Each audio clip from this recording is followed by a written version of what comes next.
Hi there. I've created this brief tutorial to assist you in developing your strategic stream portfolio. In this tutorial, I will give you all of the needs, requirements, and objectives for the assignment. Purchasing a portfolio is the first step.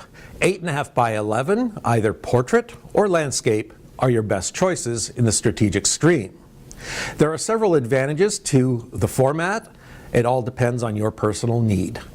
One of my personal favorite portfolios is the Itoyo presentation case, which gives you a couple of advantages. One being price, $10 to $18, but adding your branding, your name, and contact information adds that little extra piece of professionalism.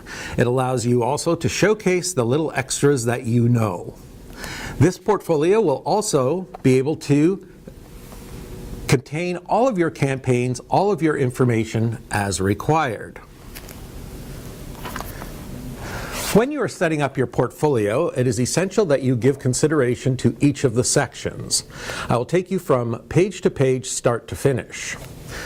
First, we will open up on your personal branding. Your personal branding will certainly include your name, your career stream, and you could include the names of the campaigns within, like a table of contents.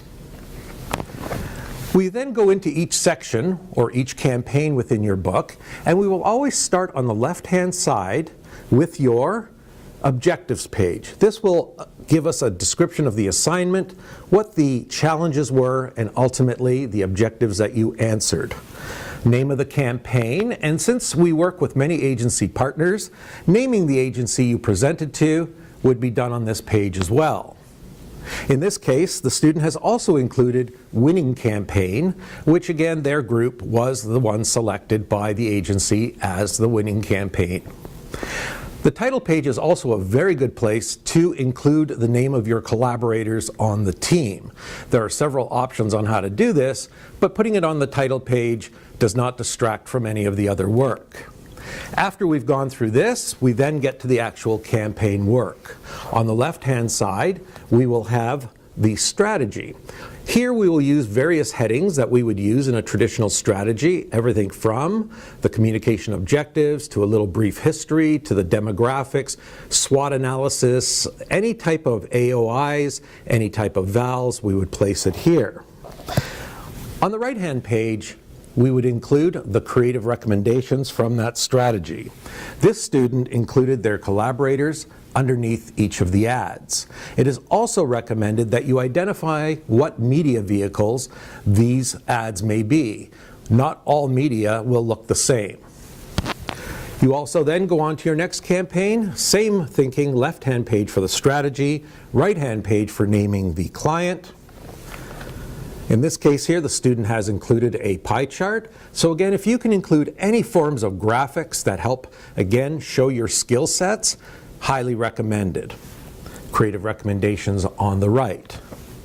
Strategy background challenge, agency name, campaign name, your strategy, your creative recommendations, collaborators included below. And so this student has followed the format specifically and directly as assigned.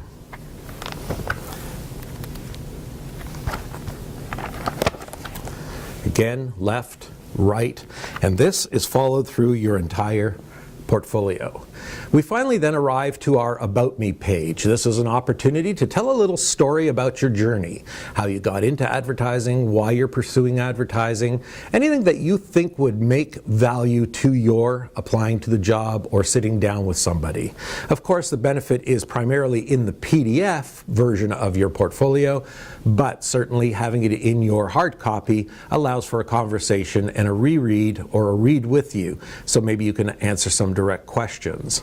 And finally, we wrap up with our skills-based resume.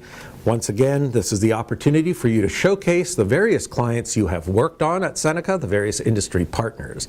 This is not a resume like a traditional chronological where you would list employers. You could probably include that in some form of a paragraph. But in the end, the idea is your skill sets. Also, offering up a dashboard of skills is helpful with the skills-based resume. This can feature software knowledge. This can feature soft skills like presentation, leadership, teamwork, etc.